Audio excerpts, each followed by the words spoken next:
welcome from me, James Finney, to our Inclusive Innovation webinar with today's theme of property, energy, utilities, land and housing, which is a bit of a mouthful.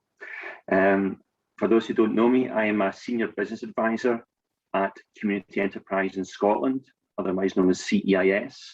And CEIS, if you don't know, is the UK's largest social enterprise development agency based in Govan and Glasgow. And we've been doing social enterprise development for the last 37 years. So today's webinar is part of our series of events under our Inclusive Innovation name that are being held in partnership with Interface.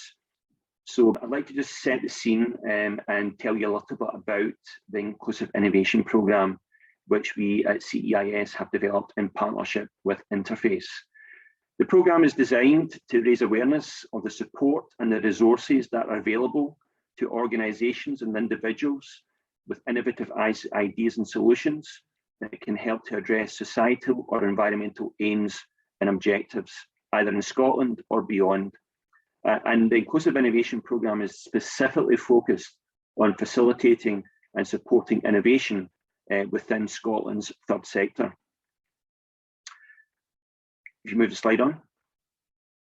As you'll hear throughout today's discussion, there's a very broad range of support that's available. Interface can help facilitate access to Scotland's innovation ecosystem, made up by the 19 higher education institutions, the 26 colleges, and the 7 bespoke innovation centres. And that can therefore provide you with access to technical support and expertise, specialist facilities and equipment, help you to conduct detailed market research, help you to identify specific funding options. So really the Inclusive Innovation Programme is designed to help you, whatever stage your idea is at, and however large or small it may be, to get that idea off the ground. And no idea is too small or challenging. Next slide. So to help you access this support in as easy a way as possible, we have Interface. And what I'm going to do now is briefly hand over to Lorna Watson, the Business Engagement Executive from Interface, who will tell you a little bit more about what Interface does. Lorna. Thank you, James. Good morning, everyone. The team at Interface have a long-standing track record, over 16 years in fact, of making connections between organisations and many different academic teams throughout Scotland's universities and colleges. This is a free service and it's matched up hundreds of businesses and organisations throughout Scotland with big results. In our time, as you'll see, we've reached nearly 6,000 businesses and organisations to explain what we do, and we've had 2,650 projects with an academic partner. This map shows the locations of the businesses that we have supported, and it shows a wide geographical reach across Scotland. Our team's based in different locations, the length and breadth of Scotland, which gives us the opportunity to get to know areas and businesses better. The collaborative projects that we've facilitated have supported new product development, access to new markets, new processes, increased revenue and profits, and new ways of doing things. And I must stress that no organisation or project is too small. Some of the business results are given here. So for example, we've got 83% of businesses recorded reduced operating costs, increased productivity, profits, export turnover, or new or safeguarded employment. We can also provide advice and support on a range of funding options to help offset the cost of these projects, including the Innovation Voucher funding programme. It's designed to support a business working with academia to the tune of £5,000, which pays for the academics' work on the project. This is administered by Interface, but it's approved by the Scottish Funding Council. These schemes are good for initial projects. Then the long-standing Innovation Voucher scheme has more recently been supplemented by a Workforce Innovation Voucher. This is in place for a really innovative review of how an organisation works and maximises its workforce effectiveness and productivity. The 5 priorities of the Interface team are to inspire the art of the possible, support innovation, deliver impacts for our people and planet, inform to support change, and be inclusive and open to all. I'll now hand you back over to James. Thank you, Lorna. I will explain at the end of the session the next steps if you would like to access interface support and therefore onto the fantastic resources available within higher education and college and innovation centres. But for the next 20 minutes or so, what I'd hope is that you're going to be inspired by the story that you're going to hear from today's panel. So we are joined today, and I'd like to issue a warm welcome to, firstly, to Meg Deasley, who's a Director of Property Services at Cairn Housing Association, and secondly to Kate Carter, Dr. Kate Carter, the Senior Lecturer in Architecture, Environment and Technology at the University of Edinburgh. So you're going to get to know Meg and Kate a little bit more in the course of the next 20 to 25 minutes or so as we start to talk about the work that they've been collaborating on together in the last while. So Meg, Kate, welcome. And Meg, can I start with you and ask you to tell us a little bit more about, first of all, Cairn Housing Association, and then to tell us a little bit about what first led you to partner with the University of Edinburgh. Sure, thank you, James. As James said, I'm the Director of Property Services at Cairn. We're a housing group that have subsidiary organization. We have about 4,000 houses in total across Scotland, and that goes from Campbelltown, North Ayrshire, Scottish Borders, Central Belt, Scottish Highlands, up to Caithness and Peterhead. So we have a broad dispersed geography of our stock. And we have quite a few different housing types that cover that. And we house 4,000 families across the country. So that can be quite a challenging remit in terms of delivering property services as well as customer focused services. So essentially, over the past few years, we've started to look at digital asset management and what it can do for us as an organization to help us try and overcome some of these geographic challenges. But also across the sector, there are so many different emerging technologies, pieces of kit, opportunities in terms of the Internet of Things, building information management systems, sensor technology. All of these things are coming up on a regular basis. There's a risk of that being very fragmented, and we're aware of all of the various opportunities and things that come up in the various products. But actually what we felt as an organization is we really needed to understand how it could work in the context of 400 or 4,000 individual homes and assets that are different, that all have different needs, and what that means to collect and hold and manage that information. So I think we're really keen to understand how that can change our way of working, what it can do for us, but also how we actually tackle that. And it's such a big, wide open challenge that I think we just felt that actually we weren't sure where to start. And there was a big concern over doing that in quite a fragmented way and missing opportunities or going down a road that was a bit too detailed or in the wrong direction that wouldn't fit with bigger, broader sectoral changes. So that was really our starting point of saying, okay, we think we need help with this. What do we do and how do we tackle it? Okay, that's really interesting to hear the journey that the Housing Association is making. And, you know, I don't think I'd be the first one to say, you know, you hear the terminology of Internet of Things, you know about, you know, the move towards digital and data being put forward as you know, a real key resource, information resource that organisations can utilise, but then understanding how do you do that. And I think, you know, what you've just explained is probably a situation that a lot of organisations maybe see a possibility, but don't know the next step to take in actually realising that possibility. So Meg, I know that you've been working with the University of Edinburgh through some work with the Scottish Federation of Housing Associations Innovation Community to help to look at the data landscape within social housing.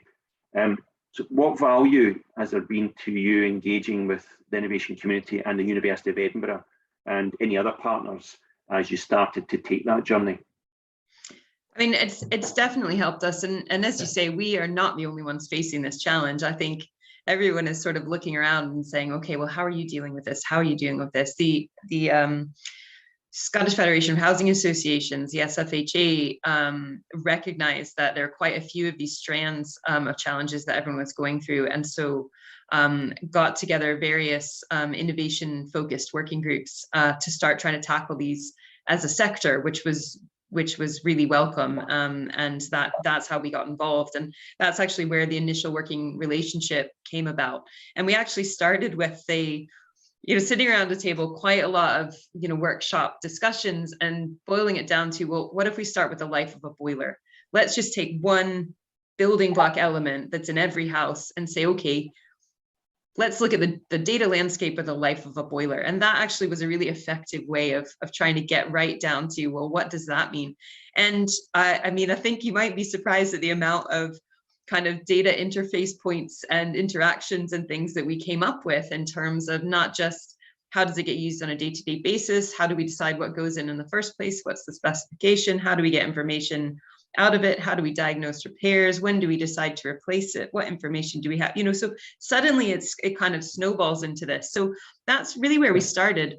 I think one of the other challenges for the housing sector is that digital asset management has kind of been constructed and framed around big asset management. So it's quite different. The scale of housing is quite different to campuses, to hospitals and universities and airports and shopping centers. Actually, when you get into 4,000 separate individual homes, it becomes a very different scale of that. So I think in terms of knowing across the housing sector, we all have this challenge, trying to get that conversation going. And as I said, the way in was a boiler, because we thought, okay, well, let's start at the basics and a thing that has lots of strands and lots of issues. So that really helped us to kind of get into what are the common challenges, but also for us, what are the challenges that are in fact unique to us because of the way maybe we structured our information, the way that we work, the way that we operate. There were lots and lots of common challenges, but also I was surprised by how different we were. And the University of Edinburgh's work was, in the end, 3 different housing associations working alongside to say, well, let's try and map out our data landscape around this asset data and see what it looks like. So that exercise, working with 3 of us to try and say, well, what's the same and what's different? And it was surprising how much divergence there was because of the different systems architecture we have and things like that. So I think for us, ultimately, we have to keep the organization running and take care of that, the basics of the role. So it can be really easy to set aside the stuff that's complex. And actually, if we just ignore the Internet of Things for a while, it's not going to break what we have to do on a day-to-day basis. So that's okay.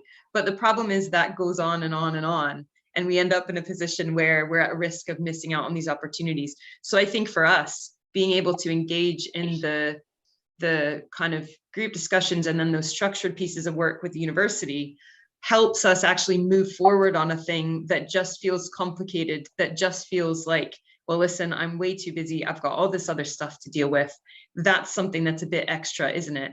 And I think there's been a bit of a shift in our organization to recognizing that although it doesn't feel like the core job that we have to do, it's actually so fundamental to where the core job that we have to do is going to be in a few years, that if we miss this opportunity, we're really going to do ourselves a disservice. So I think the being able to bring in those external partnerships, being able to actually have these kind of projects and this support, but a bit of a focused drive because it's got a program behind it. It's got a bit of a funding behind it that has outcomes that we need to address. Actually, it's quite useful for us because it becomes a thing that we need to deliver, but also a thing that we can get help and support to do because it really isn't the focus of what we have to do on a day-to-day basis. It's interesting to kind of hear the journey of your realization. Of starting from that such a simple place into actually recognizing that, moving forward, this can really have an impact on the way that you organize and the way that you operate as a housing association, and over a period of time can change quite significantly. And by recognising that now, that gives you the impetus to really focus your time in this space now because of that realisation. So it's interesting to hear your kind of journey through that.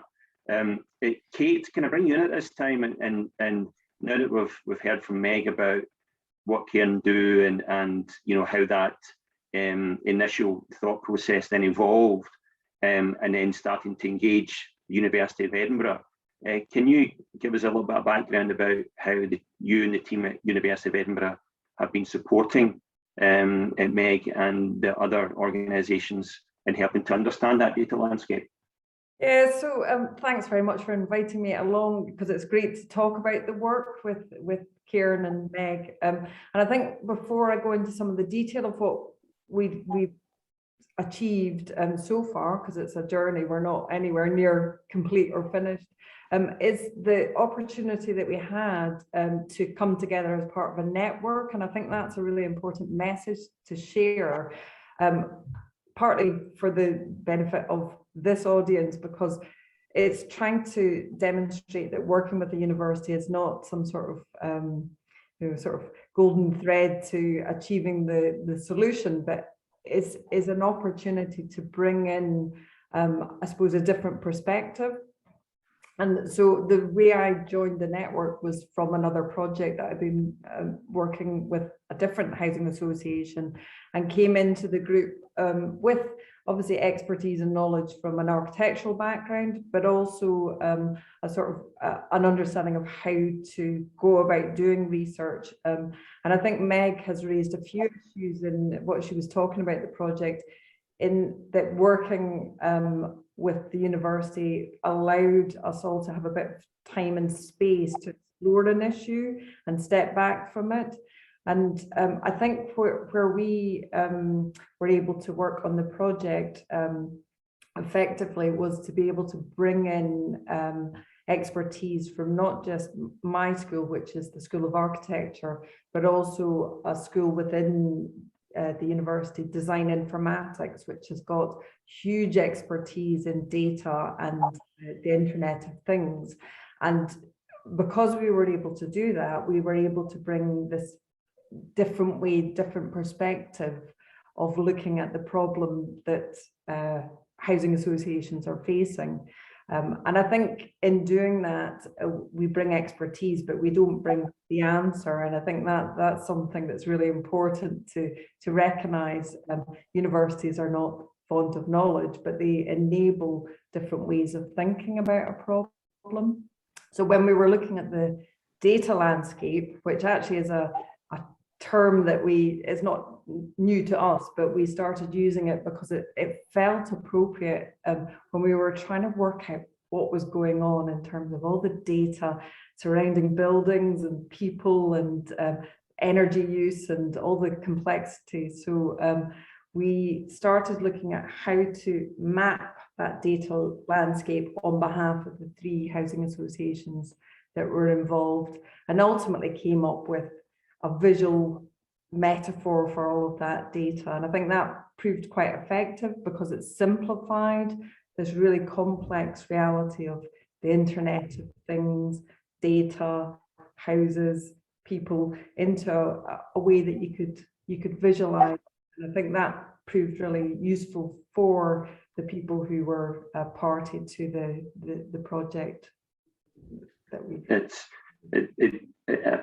It's interesting to hear how the issue started with Meg, and then how then in engaging with the University of Edinburgh, then you're able to then understand the problem, and then to understand which other parts of the university can add value into that dialogue, and then just continue to build on it so that you've got that data landscape that's built up. And I think hopefully that illustrates to the participants on today's call how that kind of small initial idea can then really evolve and grow and start to get that expertise that really adds huge value to the journey. Kate, housing associations, we're talking specifically here today about are part of the overall third sector and social enterprise sector.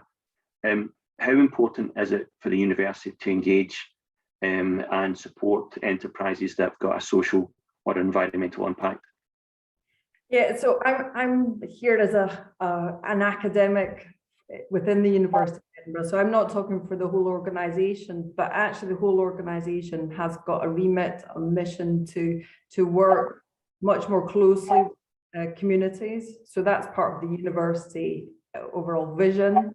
But when it comes to, I suppose, architecture and my own perspective, it's something that certainly drives my interest in research. I personally have been involved in a number of projects with housing associations. But I think it's something within many academic spheres that actually sort of trying to solve problems that actually lead to doing things in a better way is part of our sort of lifeblood. That it's what drives us along, and you know, being involved in projects that have, you know, traction that lead to better outcomes, and personally for me about sustainability and ensuring that we are addressing climate emergency issues becomes something that really motivates me. And you know, I think that gives me enthusiasm to work with organizations which you know are looking to try and solve problems. So yeah, it's there, it's ever present. I sound like an evangelist, but it's a genuine viewpoint in terms of, you know, that trying to solve problems is you know, something that is you know, gives me the reason to carry on doing research. No, thanks, and that's obviously one of the key purposes of the webinar series, is to try and you know, make social enterprises and third sector organisations aware of the services, and then hopefully bring some exciting new opportunities for you guys to work on. Meg, can I come back to you? We've entitled the series of webinars Inclusive Innovation. Can you explain a little bit about Cairn Housing's aim to develop and improve the social housing sector for its tenants, and the role that, you know, you see the data landscaping exercise you're going through, that potentially that could have moving forward? Sure, thanks, James. I mean, I think for us, digital asset management opens up so many sort of immense possibilities for us to improve how well our buildings function for our tenants. You know, essentially our main goal is to provide safe, warm, affordable homes for people to live in where they need them. And actually, if we can make them work better, if we can make the components of the buildings last longer, if we can make them be more energy efficient and require less energy in the first place, if we can make them more affordable to run and, you know, require less sort of hassle in terms of getting access for dealing with some of the property things. You know, there's so many reasons why actually, if we get this right, we can make everyone's life easier. You know, how we improve our knowledge of our buildings, how they perform, how we manage them more effectively. That's about collecting data. That's about using that to manage, diagnosing repairs, identifying issues before they come, even shifting to just-in-time replacement. So we're not replacing something that has another 3 or 4 years of life left in it potentially. So there are lots of things like that, that if we get this right, that should really make that happen for us. That should translate into a much better experience for the people that live in the homes that we're trying to provide. So I think we're really keen to do that. In terms of this kind of mapping a data landscape, I think one of the things that we're really keen on is it's not an all or nothing. You know, we actually started that conversation a very long time ago around the table saying, is there some system that would do all of it for all of us? And very quickly got to the point where it's like, that's actually not, you know, fine, there are all these proprietary things out there, but actually, let's just get down to what do we need to do this job right? And actually having a mapped out, you know, these are the interfaces you want. Right now it's manual, or right now it doesn't exist. And we want to get to a point where can we automate that, or can we integrate those systems, or can we get this thing talking to this thing? And is there a role here to manage that? Those are the kind of things that this has enabled us to kind of start getting into in a more detailed way. So there definitely isn't a kind of one-stop shop or, you know, one big bang system that's going to do everything for everyone. And I think we know that. But what we do have now is the start of an understanding of a data landscape that as we review our systems, as we change things because either they've come up for renewal or we need to, or we've got the opportunity or something else has presented itself, we've actually got an understanding of, okay, if we're going to bring in another system to do that, or if we're going to replace this one with that, it needs to talk to this and this and this, and it needs to allow information to come in. So for us, what this is doing is giving us that almost like route map to, a framework to work in and to try and build up to get the, start connecting what needs to be connected.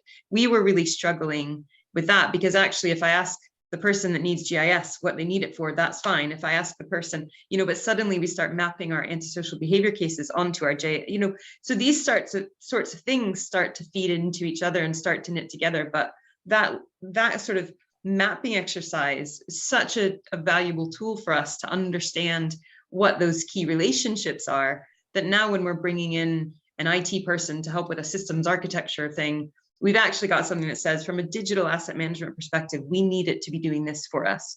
And that was a huge step forward for us that we wouldn't have been able to make without that work and that research that was done in the way that it was done for us. Thank you very much, Meg. And just to say thank you for the questions that are coming into chat. I'm going to be asking a number of those in a little minute or so, just before I come back to Kate. Kate, in regards to organisations working with large academic institutions, how do you support those smaller ones? Because the sector's made up of a range of sizes and shapes of organisations. So I'm interested to hear, your keenness to support smaller social enterprises as well as larger ones, and also as a kind of any tips or any advice to ensure that you get the most out of your collaboration with universities. Yeah, I mean, in terms of the size of organization that we work with, I work with massive organizations and very small organizations, and I think there's no clear pattern as to how that works. I think the most important thing is to have that sort of understanding of what's the outcome likely to be, how useful it's going to be. So identifying that fairly early on seems to be a success factor for any project. So in a conversation, just trying to establish what a project is actually trying to achieve. Now, for the work with Cairn and Meg, the project itself wasn't defined as a start and an end. So I would say we are on a journey, and hopefully we will carry on working together and potentially getting a larger project running.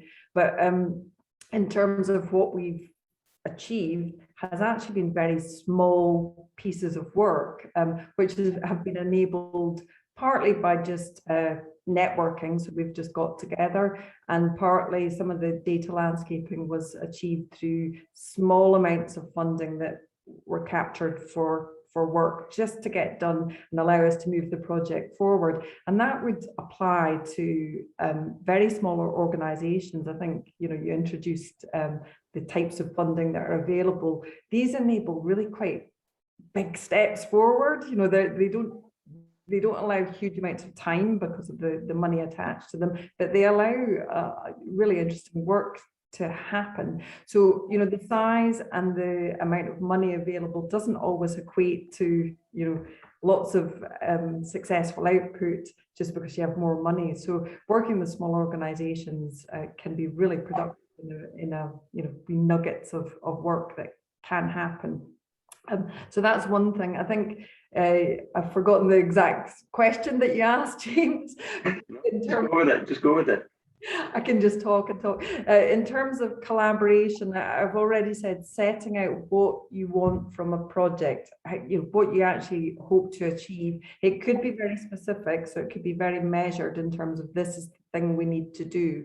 But just having a sense of expectations what can happen through a project seems to be really important.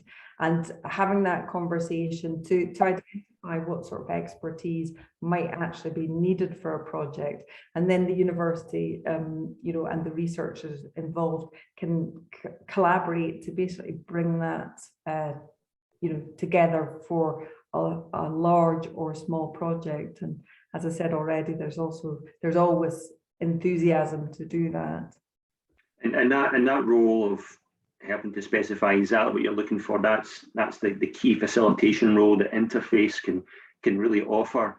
You know, working with you as a client to understand what your challenges are, what the problems you're trying to resolve are, what kind of support you need, and then you know, working with you to then reach out into the academic ecosystem and really to then identify those individuals, departments, universities, colleges, innovation centres that can then give you that support. So that's that real facilitation role, and the Interface, you know, add that real value into this dialogue. I'm going to go to a couple of questions now from the participants. So thank you for that. Rini Fine Futures. So Rini, I'll take your questions first. You've said that, and this is maybe one for maybe both of you actually, I don't know. The theory for change that help you to identify the common challenges across the organisations, is that scalable across, you know, beyond those three into the wider housing sector? And what are the implications then to support or address the unique challenges that maybe some smaller organisations might face on their own? So I don't know, Meg or Kate, which one of you would like to take that one? I can have a start if you want, and feel free to jump in, Kate. Thanks for the question, Rini. I think it's a really good one. I think probably my instinctive reaction to that is that the thing that was the most useful for us was the process and almost the framing the question. And actually what it did for us was not identify a magic kind of solution. And Kate mentioned we're really in the process still. But what it did do was actually ask questions for us to work through. And I think something like the approach to mapping out your interactions for, you know, either a boiler or actually, I mean, we started with the question of which systems hold our asset data and which bits of asset data and where do they go? And then you end up with this, you know, very, you know, diagrammatic kind of relationships. And then you start saying, well, where's the source and where does it need to go? And all, you know, so actually the process, I think, is the thing that would be absolutely replicable and a really useful exercise, because I think it's just shining a light in a different direction, perhaps, on the information we hold, how we collect it. And I think then the next part of that is, you know, how does that translate into, okay, well, how do we deal with this? Well, part of it is just actually understanding how does it work now? How does it, I mean, for us, that process itself certainly flagged up big gaps or big holes and, oh, hold on, we manually input that into both of those systems separately. Why are we, you know, so even just going through that process of asking those questions and mapping out where are all the places it says this is a 4-bedroom, you know, X person house. Even just that was a really useful exercise for us as an organization to recognize where we had some process challenges and things like that. So absolutely, I think just framing that question and working through that exercise is something that would be easily replicable. It doesn't translate into the magic solution to it, but it certainly, those questions have helped us tremendously to start to work out and identify some of those places. Meg, on the back of Reen's initial question, she was asking the question about the visual, you know, representation. Is that something that you know, people are able to access as to kind of get a feel for what that looks like, or is that something they can contact you with directly and you're happy to have that dialogue? Yeah, I think, Rini, if you want to contact me, Kate, I don't know if you can answer because I'm not quite sure the frame of how we've left those diagrams. Yeah, so COVID got, and it's always an excuse we're going to have to stop using, but COVID really stopped the flow of the project. And And so I suppose there's two things being asked there. One, the diagrams, certainly we can share. We've not yet published any of that work. So, you know, I think it would just be on, you know, sort of in agreement with you, Meg, that can be shared. On the wider question, Rainey, I think the SFHA are really keen to take this work that we've been doing and replicate it for the whole sector. And again, that conversation stalled somewhat because of COVID, and I'm looking forward to picking it up again. I think the broad, the idea of being able to scale it up, I think is a really interesting one. And we did not intend to do this, but because the 3 housing associations we worked with represented a sort of small, medium and large housing association, it was really quite useful, because then there was that ability to look at the data landscape diagrams, because I don't want to overthink it. We haven't solved a problem here. We've just found a way of visualizing it. It demonstrated this different landscape that seemed to be relevant for each of those sizes of organization. It may not hold when if we were able to roll it out across the whole sector, but it feels like a useful framework for other housing associations to use. And I think hopefully you've picked up from what Meg has said, it's a framework that allows thinking to happen for particular issues. It's not there to sort of answer a question. So I think it's there just and hopefully it has been helpful in just understanding, I suppose, flow of data or why data becomes important or useful. So yeah, that work, as I said, is ongoing, and you know, we will be seeking to ramp that up again now that we're in a slightly different world.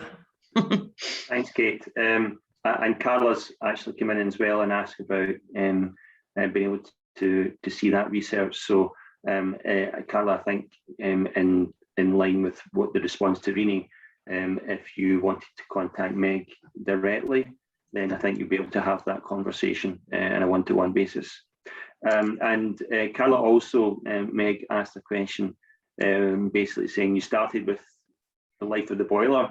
However, did that open up new opportunities for innovation? And if so, what are the main insights about just the overall process that you could share?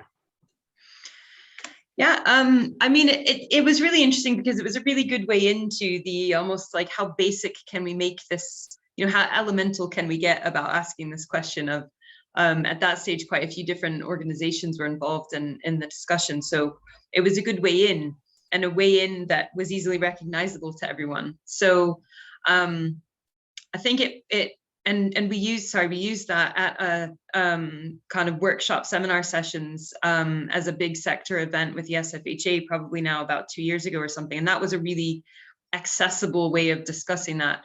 I think in terms of our own, I mean, you know, we've taken the leap in and are testing out a few different of the kind of sensor systems with boiler controls. So for example, we recently had a query about an installation in about 7 properties of boilers specifically. We were able, without having to race down the road to one of our dispersed locations, able to log into that system to see, are the systems being drawn on? You know, is the pattern typical? Are we seeing an issue? Is anything getting flagged up? So that's one very small example of a case where we did go ahead and you know, we have a couple pilot type approaches going on where we decided to try out some of this more detailed technology, and it's, you know, we've already been able to use it to say, yeah, it's actually really handy to get live time performance data on boilers, especially when we think there might be an issue or there's a question raised. And you only have to see what happened in air a couple of days ago with, you know, with a gas installation to think, okay, well, I'm glad we're doing, you know, I'm glad we're actually trying to do some of these. So that's a very small scale example of actually asking that question of ourselves and saying, okay, the thing is, we haven't actually got to that. Well, what happens if we have access to all this data all the time? And that's probably the next stage of that question, Carla, I think, is there's so much you can do. And that's where we got a little bit overwhelmed. And for me, I think what this project enabled us to do was bring in that kind of specialist knowledge, skills, and support to ask us those questions in a way that says, okay, how are you going to get into this? Because I think for us, it's quite an overwhelming question. COVID also flagged up some of these things and almost ushered them in without too much effort, because suddenly I've got a tenant like with a video call taking us through and showing us what the warning sign is, and things like this, where suddenly you can look at how diagnostics could be much better. Well, if you combine video chats and, you know, user manuals and live asset data, suddenly you can see a world where you can actually say, okay, that's fine, I can see the issue here. All you need to do is press these buttons in this sequence and we've sorted it. And you don't have to wait a day or 3 hours or whatever for someone to come out. So I think we're sort of, we can start to see where it's taking us, but what bringing in the kind of focused research support with the university has done is actually let someone ask us those questions and help frame the, okay, what are we trying to do here? And certainly Kate will attest, how do you frame, like, where do you start? That's where we've always struggled. And that's, you know, what James' point about that facilitation and that kind of, okay, actually what's on the table here? What do we think is the challenge? So for us, we really struggled to get to the world of possibility, from the world of possibilities into the, okay, well, let's stick a switchy device in a boiler and see how it goes. And that's sort of that connection and making that leap is what's really been useful for us, because and this is probably just one of the takeaways from this whole process for me was, you know, although we have 4,000 homes and, you know, we're one of the bigger organizations, one of the bigger medium-sized organizations in Scotland, actually, you know, we don't have a huge staff. We don't have, you know, we couldn't justify having, you know, a whole think tank of our own to run our, you know, to support us. So we just don't have access to the kind of skills and knowledge and expertise to lead this kind of work. And actually what has tended to happen in the past is you go, oh yeah, you know, she's really good at that, he's really good at that. Well, can you do this alongside everything else you do? And I think we all know how that works. That's what we all usually face. So to be able to sit down over a series of conversations and go, actually, could we just try and do that first and see what happens? And that's really where this whole data landscape thing was, as much as the process as the outcome, was such a useful thing for us to do. But it probably was about 10 different conversations, Kate, I think would be fair, before we got to the point where we said, what if we start with that? So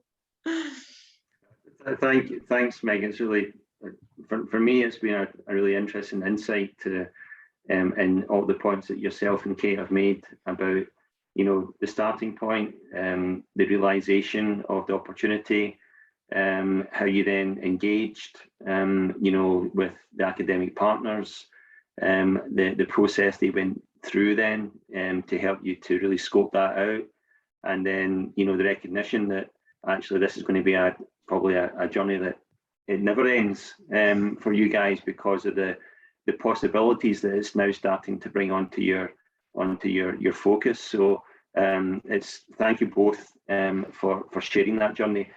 Time is precious, and I do want to take the last 5 minutes just to kind of wrap things up.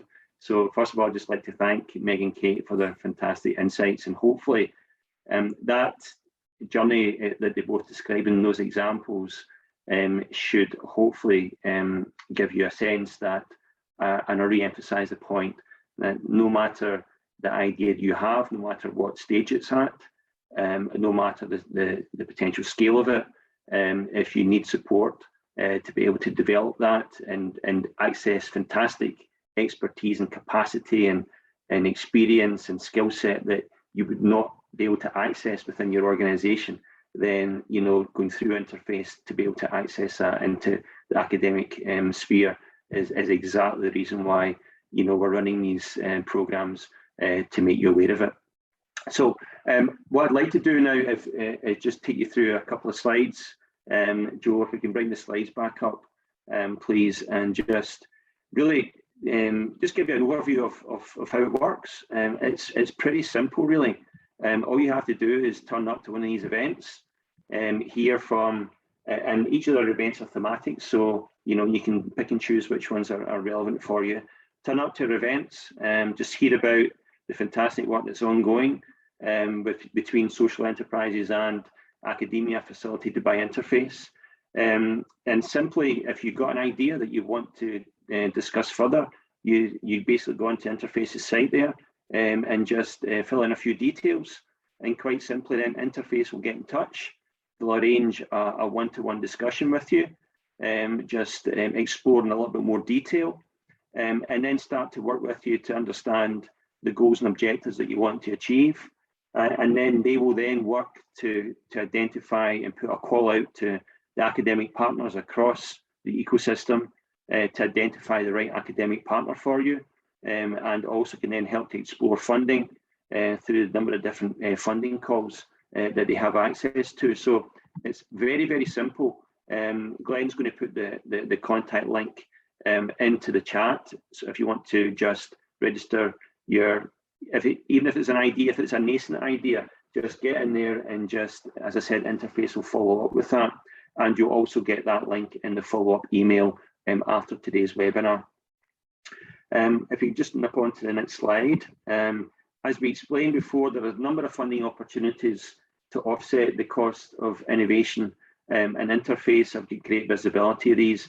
And this example here is simply just to illustrate that, you know, through partnership with academia, it opens up opportunities for funding to help you to take things forward that you probably wouldn't have access to in isolation of being a social enterprise. In this open call here from the Scottish University's Insight Institute, which mentions is made up of 6 academic institutions, they basically are looking for an open call on across a range of areas of interest, and the open fund guidance states that ideally you need non-academic partners to be involved in that process. So just as much as you know, you'll benefit from engaging with an academic partner, the academic partners also will benefit from engaging with third sector organisations, and then collectively that opens up the opportunity